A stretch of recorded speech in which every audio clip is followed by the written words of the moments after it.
Beri kemuliaannya, jangan ragu-ragu. Baik, haleluya, shalom. Shalom. Ya, terima kasih Bapak Gembala untuk undangannya. Terima kasih. Ini pertama kali saya berjumpa dengan saudara. Perlu perkenalan nggak ya? Perlu. Oh, perlu. Ngomong perlunya semangat benar.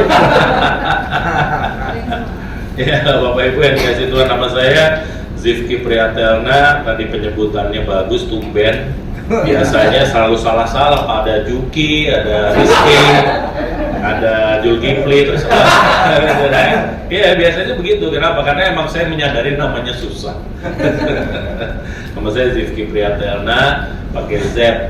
Saya hari ini didampingi sama anak-anak saya. Boleh berdiri?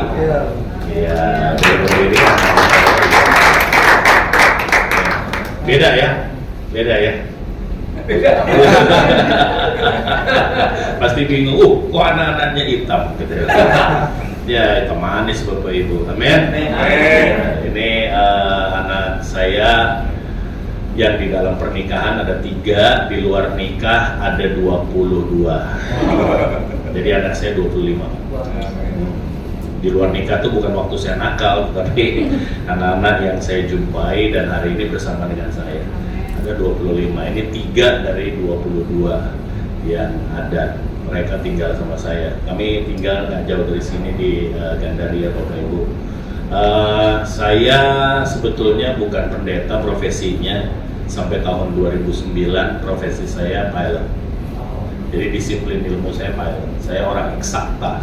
Saya bukan orang sosial, saya orang eksakta. Saya pilot tahun 2009, Tuhan panggil.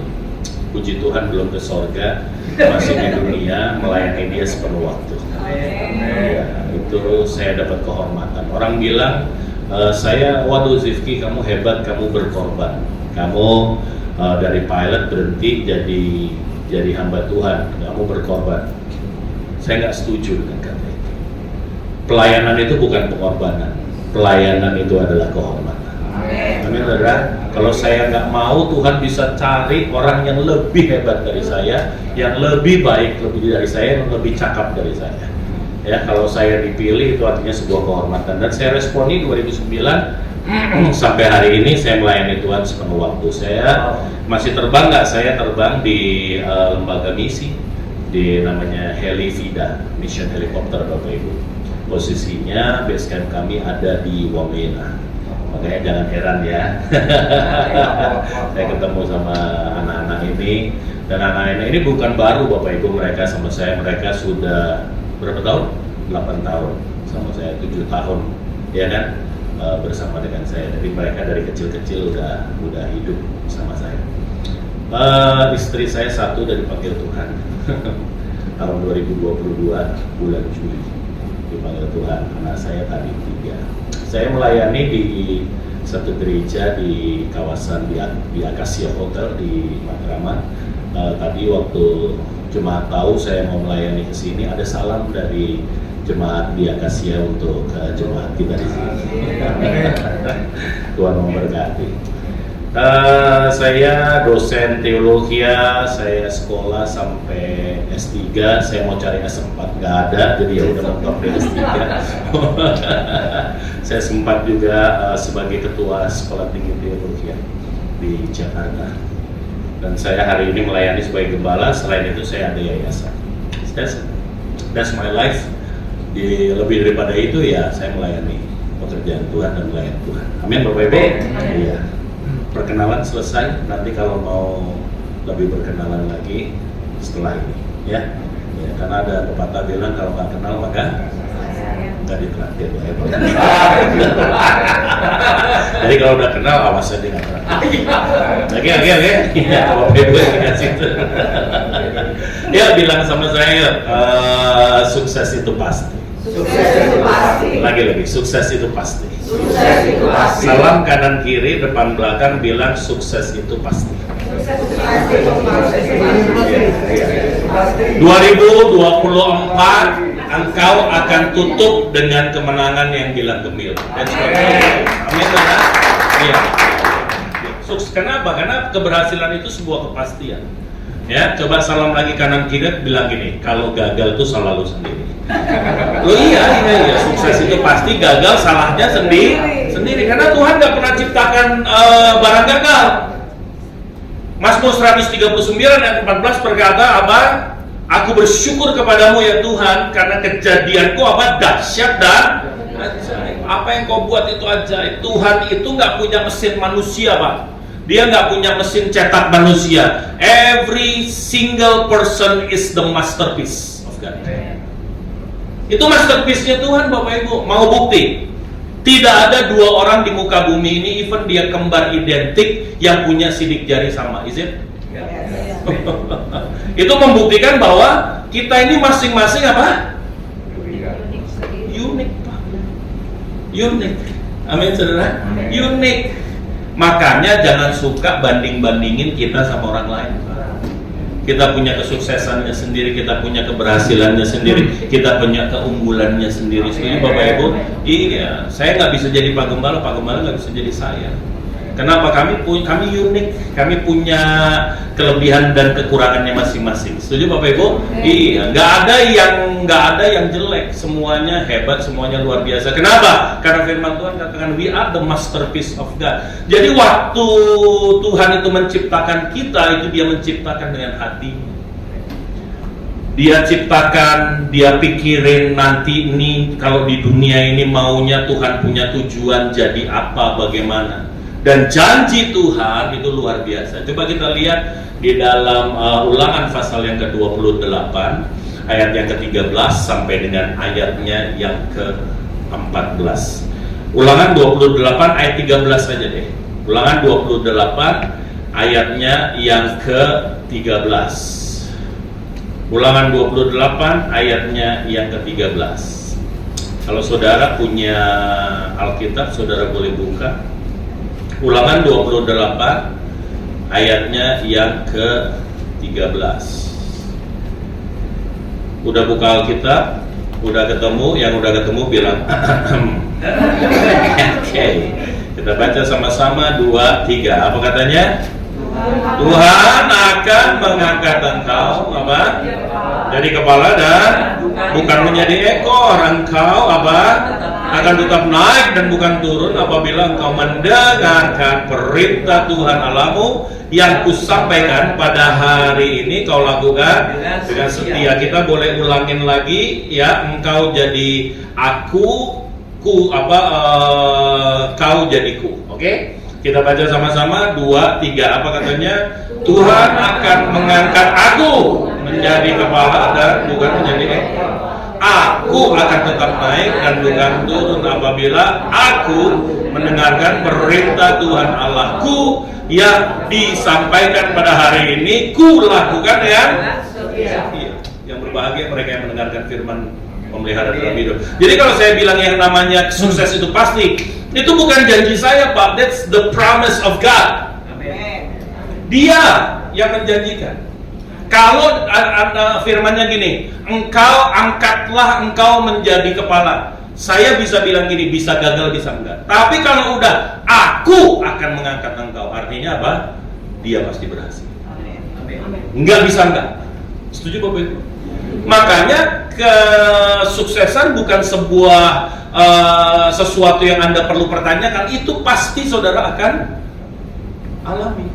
Persoalannya adalah Anda mendengarkan firman Tuhan, hidup seturut firman itu atau enggak. Persoalannya cuma itu. Kalau kau nggak hidup sesuai dengan firman yang disampaikan hari ini dan kau lakukan dengan setia, saya mau kasih tahu, kau nggak akan pernah lihat keberhasilan. Makanya saya bilang, kalau yang namanya kegagalan itu adalah hasil pilihan saudara. Kalau saudara memilih untuk engkau mentaati Tuhan, percayalah, hidupmu nggak akan turun, akan terus naik. Engkau bukan ekor. Tuhan pimpin kita jadi kepala. Beri kemuliaan, beri Tuhan. Di dalam perjanjian baru ada satu janji yang indah juga. Kita lihat di dalam Matius pasal yang ke-5 Bapak Ibu ayat yang ke-14. Matius pasal yang ke-5 ayat yang ke-14. Makanya saya bilang gini, seharusnya yang namanya Kristen itu menjadi sebuah jaminan akan sebuah kualitas. Jadi kalau Kristen tuh harusnya orangnya pasti berkualitas, harusnya. Kenapa enggak? Ya tadi soalnya Kristennya Kristen-Kristenan. Ya kan, Kristen tuh ada dua, ada Kristen-Kristenan, ada Kristen tenanan. Amin. Iya, Kristen tenanan itu Kristen yang beneran, yang nggak KW. Kalau Kristen-Kristenan itu KW, colek kanan kiri. Lu KW apa beneran? Ya, jangan KW dong, ori. Amin, saudara, harus ori. Kristen tenanan. Amin, saudara. Ya, kita baca namanya apa? Kamu adalah apa? Terang dunia. Terus kota yang terletak di atas gunung tidak mungkin tersembunyi. Terusin apa katanya? Lagi pula orang tidak menyalakan pelita lalu meletakkannya di bawah, terus melainkan di atas kaki dia, sehingga menerangi semua orang di dalam rumah itu. Ayat 16, perhatikan, demikianlah hendaknya apa? Terangmu bercahaya di depan orang supaya mereka melihat perbuatanmu yang baik dan memuliakan Bapamu yang di sorga. Bapak Ibu yang dan kalau saya lihat firman ini, oh ternyata yang namanya sukses berhasil itu bukan kepentingan kita, that's kepentingannya Tuhan. Tuhan punya kepentingan atas keberhasilan saudara. Karena Tuhan tahu kalau engkau nggak sukses, engkau nggak berhasil. Saya mau kasih tahu engkau mau kesaksian apa, Bapak Ibu? Apa yang engkau mau saksikan? Waduh, habis ngomong Yesus berbusa-busa, terus ditanya udah sebetulnya niatnya mau ngapain? Enggak, sebetulnya gue mau pinjem duit nih. Habis tuh Yesus, Bapak Ibu. Amin. Lu mau ngomong Yesus kek, mau ngomong Jesus, saya mau kasih tahu, nggak ada gunanya. Iya nggak sih? Ya. Kita harus jadi orang berhasil. Tuhan juga tahu, makanya dia bilang, engkau adalah terang dunia, bukan jadilah terang dunia, Pak. Itu nggak ada firmannya. Firmannya yang benar adalah Anda adalah terang. Artinya apa? You are created with the potensi untuk Anda menyala. Jadi Anda bukan orang sembarangan. Bahkan di sini dibilang, kau terang dunia dan engkau itu seperti kota yang terletak di atas gunung. Nggak mungkin engkau tidak dikenal orang. Nggak mungkin. Anda pasti jadi orang yang luar biasa. Kok nggak akan jadi orang yang biasa-biasa?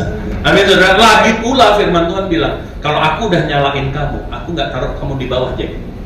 Kalau kau menyala, aku taruh kau di kaki dia. Di tempat yang tinggi, Pak. Itu janji firman Tuhan.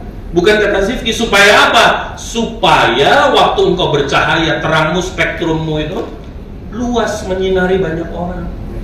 Kalau kau ditaruh di bawah, rendah, spektrummu di situ. Begitu kau ditarik ke atas, makanya ini lampu-lampu tempatnya di atasnya. Betul nggak, saudara? Supaya apa? Supaya spektrumnya luas. Coba kalau ini tuh adanya di bawah, ya kan? Yang meneranginya segitu-gitu aja. Yang taruh lampu di bawah itu cuma satu, tempat karaoke sama diskotik, Pak. Thank you. Yes, haleluya. Amin, Bapak Ibu. Iya, ini kepentingannya siapa? Kepentingan si lampu? Enggak. Ini kepentingan yang punya gedung. Iya, Pak ya? Amin. Kalau engkau berhasil, itu bukan kepentinganmu, itu kepentingan penciptamu. Engkau harus di tempat yang tinggi. Jack Ma, tahu Jack Ma? Founder dari Alibaba.com, dia bilang gini, waktu saya belum siapa-siapa, waktu saya belum berhasil, teori terbaik saya, orang dengarnya mohon maaf, kayak kentut aja, nggak ada artinya. Padahal, waduh, prinsipnya bagus. Tapi orang nggak mau dengar, kenapa? Karena belum berhasil. Tetapi begitu saya berhasil, begitu saya jadi seseorang, kentutku pun sangat menginspirasi. Gitu. Iya nggak? Iya, sekarang quote-nya Jack Ma apa aja ditaruh. Orang percaya, kenapa? Karena dia udah berhasil, Bapak Ibu. Amin. Demikian juga dengan anak Tuhan. Ayo dong, jangan jadi pecundang. Saya ngeri kalau gereja isinya pecundang, Pak. Saya begitu kenal begitu banyak business owners, dan saya kalau tanya sama mereka, saya tanya, kalau lu ngerekrut, lu cari yang Kristen nggak? Enggak. Kenapa? Ya sama aja, kadang-kadang yang Kristen lebih kacau daripada yang bukan Kristen. Nah, yang kayak begini nih persoalan. Terus gereja isinya orang-orang yang pecundang. Mereka orang-orang yang fail, orang-orang yang gagal. Saya mau kasih tahu, gereja itu nggak bisa bersaksi apa-apa, Bapak Ibu. Ini bukan soal teori kemakmuran. Enggak, ini kata firman Tuhan. Engkau harus berhasil. Dan Tuhan akan pimpin engkau berhasil. Itu janji Tuhan. Amin, saudara? Iya, itu janji Tuhan. 2024, doa saya, JKI Mount Hermon diisi orang-orang yang berhasil. Amin. Amin. Iya, kalau Anda udah jadi orang yang berhasil, lu keluar dari sini, Pak. Anda datang ke tempatnya. Ini sebentar penuh, sebentar Bapak harus siap-siap, Pak. Buka lagi yang lebih gede, Pak. Lu iya betul. Betul. Lah kalau di sini isinya pecundang, orang juga malas datang. Mana? Nggak ada Yesus. Percuma kayaknya. Amin, Bapak Ibu. Amin. Iya. Dan untuk jadi berhasil, firman Tuhan katakan, ikuti prinsip firman Tuhan. Yang pertama, mau berhasil nggak? Angkat tangan. Jangan salah tiang, tanda kematian. Yang tinggi Bapak Ibu, ya, turunin pelan, dengerin tuh khotbah. Paling nggak tidur. Amin. Yang pertama, yuk, Yohanes pasal 15 ayat 4. Yohanes pasalnya yang ke-15, ayatnya yang ke-4, Bapak Ibu. This is Bible-based teaching. Gitu. Saya senang mengajar dengan Alkitab dan saya senang mengajar dengan apa yang saya nggak pernah merancangkan sebuah khotbah, tetapi saya cerita aja apa yang saya alami. Makanya orang bilang gini, Pak Zifki punya catatan khotbah nggak punya. Saya nggak pernah punya. This is word of God. Saya nggak punya catatan khotbah. Ini juga mati. Mahasiswa saya tanya gini, Pak, kalau khotbah kayak Bapak gitu, kira-kira persiapannya berapa lama, Pak? Saya nggak pernah persiapan, Pak. Saya cuma berdoa what I have to tell to them. Waktu saya dapat, saya cerita apa yang Tuhan lakukan dan pernah lakukan di dalam kehidupan, sesuai dengan firman. Amin, Bapak Ibu. Yang pertama, Yohanes pasal yang ke-15 ayat yang ke-4 bilang apa? Tinggallah di dalam aku dan aku di dalam kamu. Terusin. Iya, dari dirinya sendiri. Kalau ia tidak tinggal pada pokok anggur, demikian juga kamu tidak berbuah jikalau kamu tidak tinggal. Lampu ini punya potensi untuk menyala, Bapak Ibu. Tapi coba copot lampu ini atau lepas koneksinya dari sumbernya. Saya mau kasih tahu, lampu ini nggak ada gunanya. Setuju, Bapak Ibu? Amin? Iya, colek kanan kiri. Kamu juga sama. Kamu memang hebat, tetapi kalau kamu tidak melekat dengan Tuhan, maka engkau tidak akan pernah berhasil. Setuju, Bapak Ibu? Amin? Iya, jangan pernah berpikir Anda bisa berhasil tanpa Tuhan. Nggak bisa. Nggak bisa. Orang yang melekat dengan Tuhan, yang pertama, dia akan dapat yang namanya apa? Yuk kita lihat 1 Korintus pasal yang kedua ayat yang ke-9. 1 Korintus 2 ayat yang ke-9. 1 Korintus 2 ayat yang ke-9. Ini yang pertama, kalau Anda melekat dengan Tuhan. Ya kita baca sama-sama, 2, 3, apa katanya? Apa yang tidak pernah dilihat oleh mata dan tidak pernah didengar oleh telinga dan tidak pernah timbul dalam hati manusia, semua yang disediakan Allah untuk mereka ya. Ini ayat suka tanpa kontekstual, tanpa biblical base, dipakai, dicuplik sebagai sebuah ayat yang menutup sebuah kesaksian di mana orang itu minta sama Tuhan rumah 100 meter, Tuhan kasih 150 meter. Dia minta supaya bisa sekolah di luar negeri dan Tuhan kasih bukan hanya sekolah di luar negeri, tapi dia dapat uang saku juga. Dan kemudian dia pakai ayat ini, benar memang apa yang gak pernah dilihat mata, dengar telinga, itu yang Tuhan sediakan bagi mereka yang mengasihi Dia. Bapak Ibu, ini bukan soal itu, Pak. Baca betul konteks daripada ayat ini. Ini bicara mengenai hikmat yang benar. Ini bicara mengenai hikmat. Yang pertama, orang yang mengandalkan Tuhan, dia akan diberikan hikmat oleh Tuhan. Hikmat itu jauh lebih berharga dari cuma sekedar harta dunia. Hikmat itu adalah jalan pikirnya Tuhan, rahasia pemikirannya Tuhan, yang orang nggak pernah tahu. Makanya nggak pernah dilihat mata, dengar telinga, timbul dalam hati. Hikmat tidak bisa Anda dapat di bangku sekolah. Karena apa yang di bangku sekolah, apa yang di buku itu adalah apa yang pernah dilihat mata, dengar telinga, dan pernah timbul dalam hati manusia. Yang nggak pernah, yang ada di dalam hatinya Tuhan, hanya Dia karuniakan kepada orang yang mengasihi Dia. Amin. Amin. Kita dipimpin sama hikmat. Kalau orang yang berhikmat, saya mau kasih tahu, nggak ada matinya, Pak. Orang yang berhikmat nggak bisa digantikan sebentar lagi kalau cuma pinter. Ini ya, ini dengerin ya, orang pinter ya. Kalau Anda cuma pinter matematika, pinter IPA, saya mau kasih tahu, sebentar lagi engkau tidak punya pekerjaan. Why? Because there is an AI, Pak. Artificial intelligence. Ada AI, Pak. Sebentar lagi nggak ada. Orang-orang itu posisi-posisi diganti sama AI. Kenapa? Karena AI akan menghitung lebih sempurna, menghitung lebih cepat, dia punya database lebih banyak, ya kan? Iya, dan dia tidak punya emosi. Sekarang yang namanya mobil, desainnya, kalau sekarang kita kenal semi-autonomous. Semi-autonomous itu udah keren. Dia udah bisa line keeping, supaya dia nggak ke kanan ke kiri, dia bisa menyesuaikan jarak dengan mobil di depan kita, dia bisa atur kecepatan sendiri. Itu semi-autonomous. Nanti desainnya adalah fully autonomous. Jadi driver udah nganggur aja bentar lagi. Udah nggak ada gunanya. Kenapa? Oh, udah tinggal dipencet Ratu Plaza, jalan dia. Udah tidur, Pak. Iya kan? Dia bisa mengkalkulasi lebih baik, lebih presisi. Dia nggak bakal nyenggol trotoar, Pak. Gitu. Karena dia punya LiDAR namanya. Ini teknologi yang dan dia berpikir seperti manusia. Maka orang udah mulai ngeri sekarang. Jangan-jangan AI itu nanti akan bisa menggantikan manusia. Saudara tahu nggak ada gereja baru yang kalau yang khotbah AI?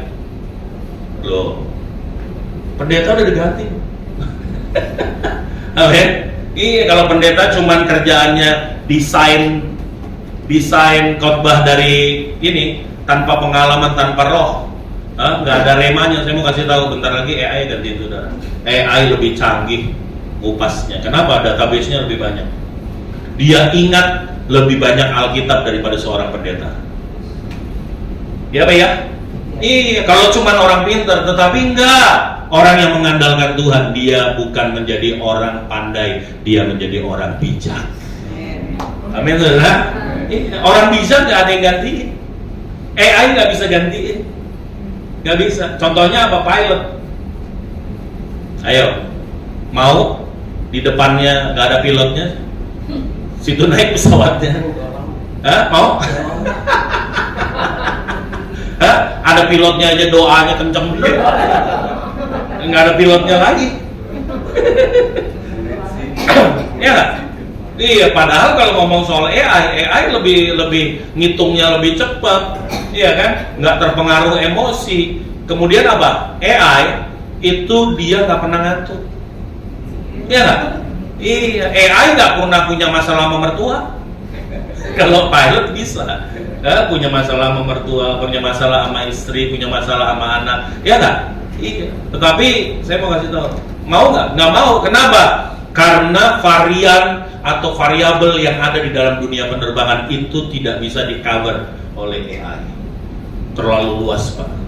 Perlu judgement seorang pilot untuk dia memutuskan hal yang tepat. Contohnya apa? Contohnya tadi, take off, tiba-tiba masuk burung dua-duanya. Terjadi di Amerika, LaGuardia Airport. Jebret masuk burung, kebakar dua-duanya. Mau kemana nih kita? Pesawat turun terus, ketinggian belum tinggi, ngitung sini. Itu kalau AI dia akan masuk ke landasan, dan kalau itu masuk ke situ sudah dibuktikan by simulasi, dia pasti akan mendarat di apartemen. Ngerti maksud saya? dia hitung dengan kecepatan, dengan ini. Akhirnya dia mendarat di mana? Di air, mendarat di sungai. Dan semua penumpangnya selamat. Bapak Ibu yang bilang sama yang kemarin, yang di Haneda, baru aja. Ada pesawat, tiba-tiba dia landing, pesawat Coast Guard, ya kan?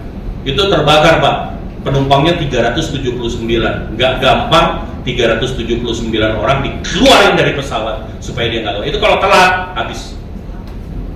Tapi 379 penumpang itu selamat. Amin. Iya, memang Tuhan berkehendak, memang Tuhan membantu, memang Tuhan menolong mereka. Tetapi saya mau kasih tahu ada bagian kita yang harus kita lakukan. Apa itu? Hikmat Bapak Ibu. Hikmat memimpin. Setuju Bapak Ibu? Amin. Yang kedua, kalau orang mengandalkan Tuhan, coba deh lihat Roma pasal 8 ayat yang ke-26. Roma 8 ayat yang ke-26 Bapak Ibu. Oh ini keren banget.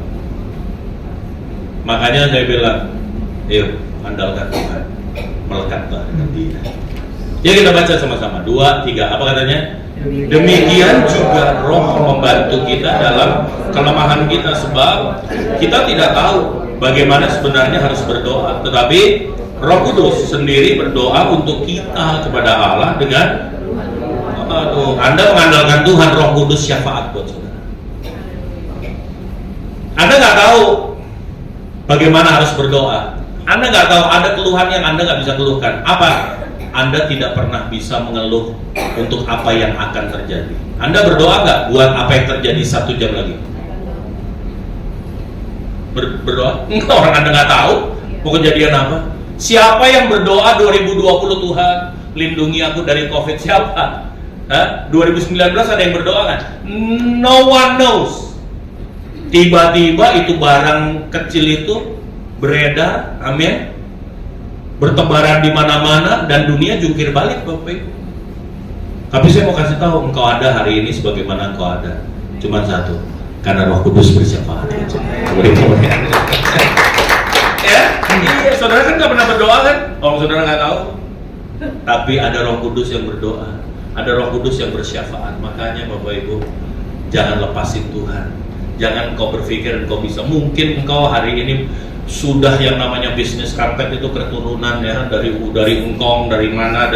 Bapak Ibu yang dikasih Tuhan, engkau tetap perlu Tuhan. Setuju Bapak Ibu? Amin. Amin. Iya, colek-colek kanan kiri, jangan belagu dah. Ada gunanya. Amin. Jangan belagu. Jangan sotoy. Percaya sama saya. Nah, pegang tuh. Hanya itu aja andalan kita.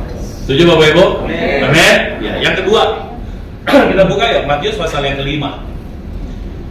Ayat yang ke-38 kita mulai Bapak Ibu.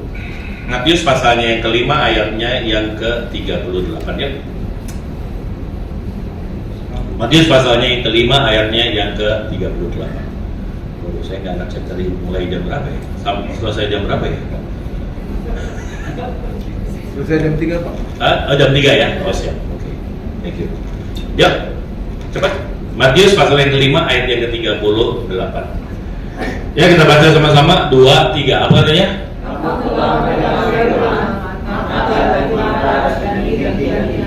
Stop. Sampai sini. Saya sedikit aja mau kasih tahu.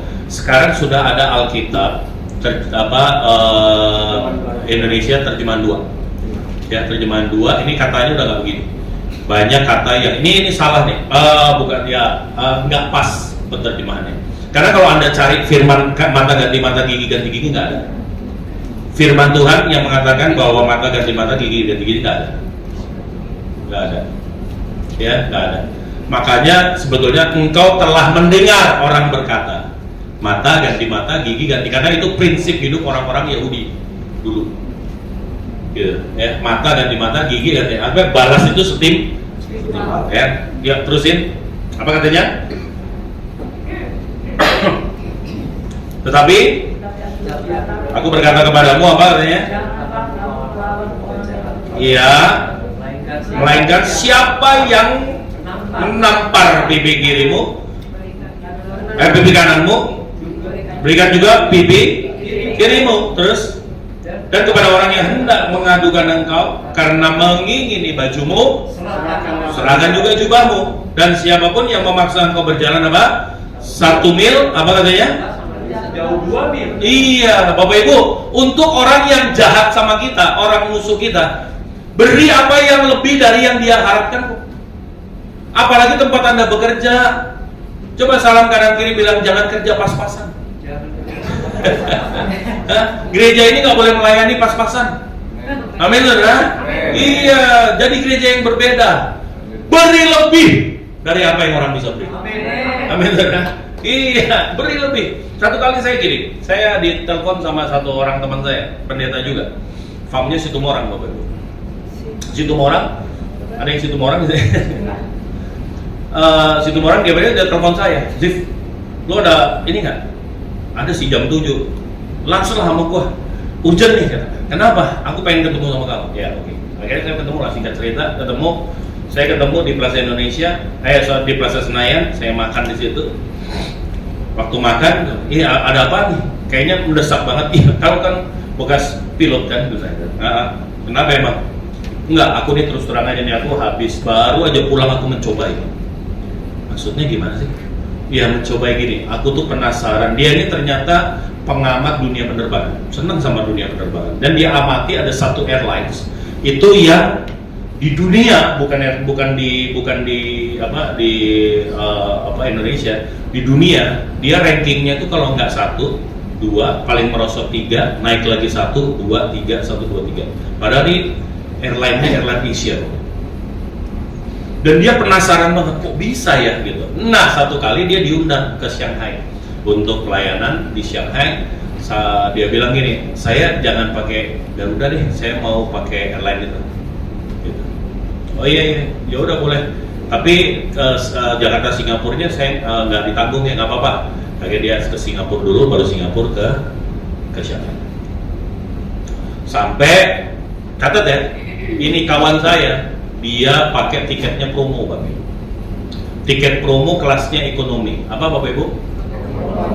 Promo kelas ekonomi. Dia duduk di row kedua dari belakang katanya. Dia duduk di gang. Karena itu wide body, jadi dia duduk di salah satu gang. Dia di tengah, row tengah. Begitu ini dia bilang, aku tunggu aja. Sampai itu seatbeltnya di off. Waktu sabuk keselamatan di off, ini dia. Pasti sebentar lagi kereta makanan akan keluar. Oh iya benar. Keluarlah itu kereta makanan. Begitu keluar kereta makanan, tiba di tempat dia gitu. Oke, dikasih tahu ada veal, sapi muda, steak, sama ada chicken.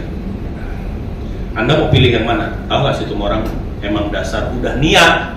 Dia bilang, I want gado-gado. Kaget, pramugarinya kaget. Excuse me, I want gado-gado. Wait, what is gado-gado? What is gado-gado? Gado-gado is vegetable, steamed vegetable with the peanut sauce and sometimes coming with the crackers. And if you have, then coming with rice. Wah, apa nih? Terus dia tanya, oke, bikin request nggak waktu Anda reserve? No. Saya mau kasih tahu. Begitu dia bilang no, itu sudah alasan untuk simbal itu ambil hak sepatu diketok. Ini tiketnya apa? Promo kelasnya pakai rem, puji Tuhan. Ini minta macam-macam lagi Bapak Ibu, gado-gado lah apa segala macam. Waduh, udah gitu dia nggak bikin request Bapak Ibu masalahnya. Saya bilang, kok nekat kali aku bilang. Ya namanya juga mencobai. Terus mbaknya marah nggak? Itu mbak itu dia ke belakang. Oke, wait, dia ke belakang Bapak Ibu. Dia ke belakang 1-2 menit dia datang lagi, udah bawa kertas, terus langsung disebut namanya. Excuse me, Mr. Situmorang. Oh yes. Do you still want your gado-gado? Yes, I want my gado-gado. Okay, wait a moment. We try to find a gado-gado back. Saya coba cari gado-gado. Kaget situ orang. Mbaknya ke belakang, sampai dia nengok, emang ada tukang gado-gado belakang? Hah? Enggak ada Bapak Ibu. Dia ke belakang. Dia catat, dihitung sama dia, 12 menit. 12 menit lagi, datang si mbak-mbak tadi. Aduh, dia bilang, excuse me, I'm very sorry. Saya nggak bisa dapat your gado-gado perfectly, seperti yang kamu mention. Yang seperti yang kamu kasih tahu. Saya nggak bisa. Tapi saya berusaha optimal dan yang saya bisa dapat adalah satu steam vegetable saya punya. Pas dia lihat gini, kembang kol, brokoli, selada, tomat, wortel, itu semuanya steam. Direbus. Oke, but I'm sorry, saya nggak punya peanut sauce. Nggak ada. Adanya tomato sauce, chili sauce. Langsung disodorin sama dia. Will you accept this? Situ orang mau nolak, nggak enak, ya kan?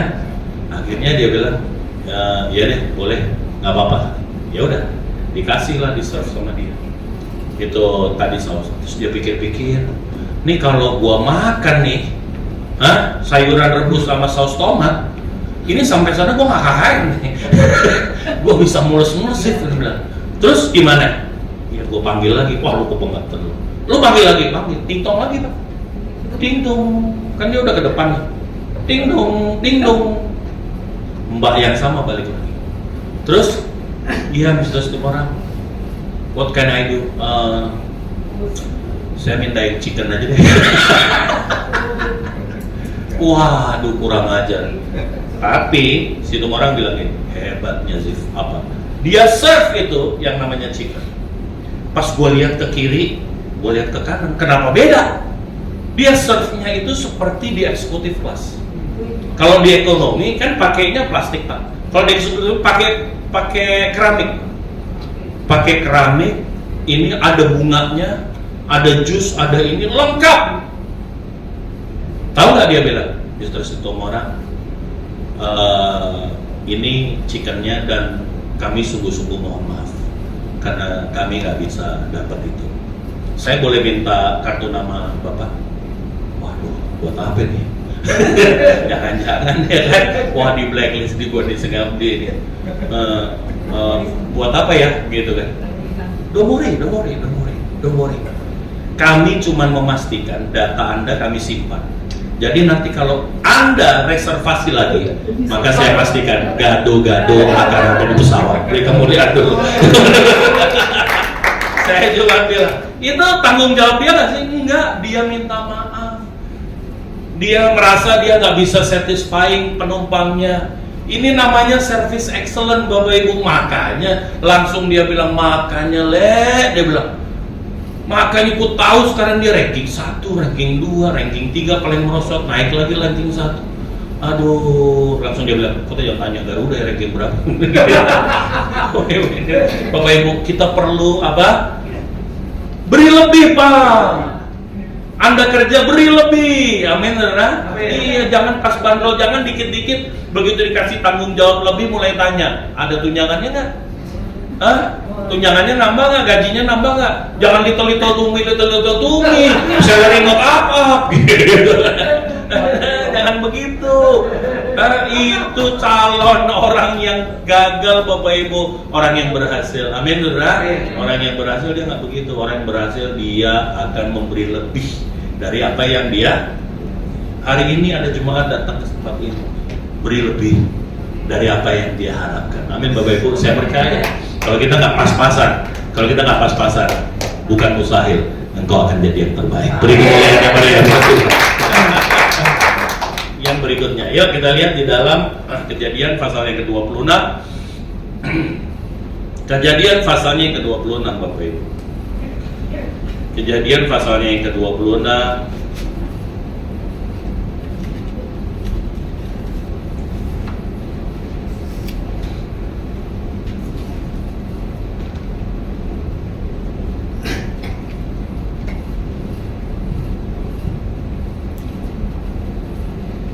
Kejadian pasalnya yang ke-26, kita lihat ayatnya yang ke 17.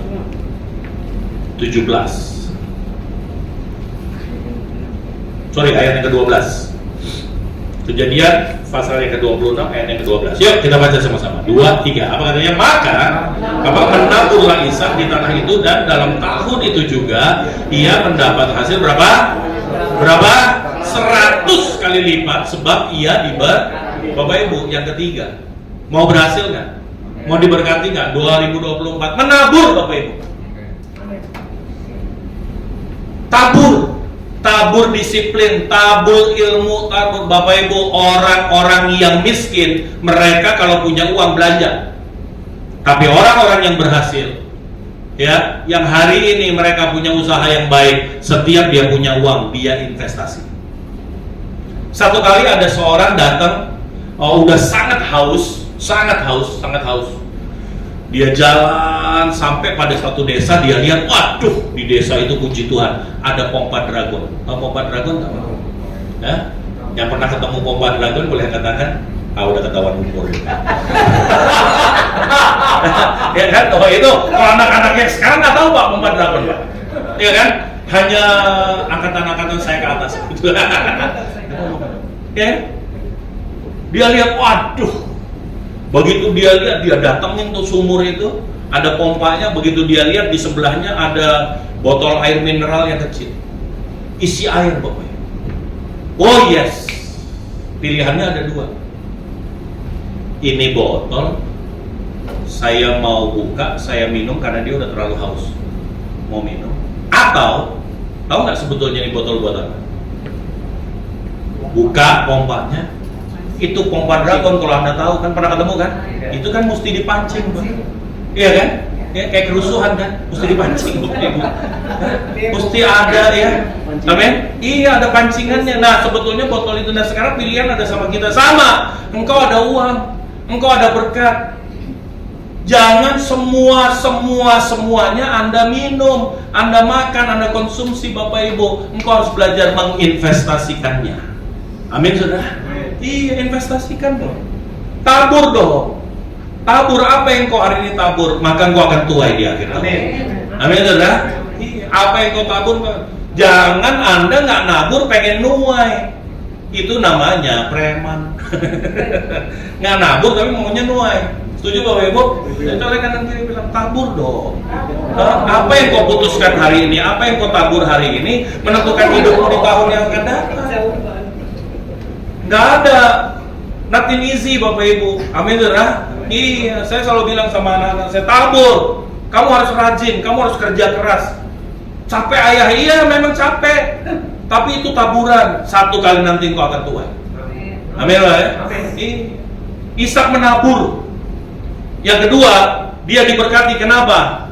Yang keempat Bapak Ibu, dia diberkati dan dia menuai 100 kali lipat. Kenapa? Karena dia diberkati. Yang keempat, jangan sia-siakan dan jangan remehkan berkat-berkat rohani. Dari mimbar ini, paling enggak setiap Anda itu mau pulang, gembala mau angkat berkat, angkat tangannya, dia ucap berkat, terima Bapak Ibu, seriously terima itu. Kalau saya pelayanan kemana-mana, apa yang saya tunggu? Amplop? Enggak, orang sekarang ditransfer.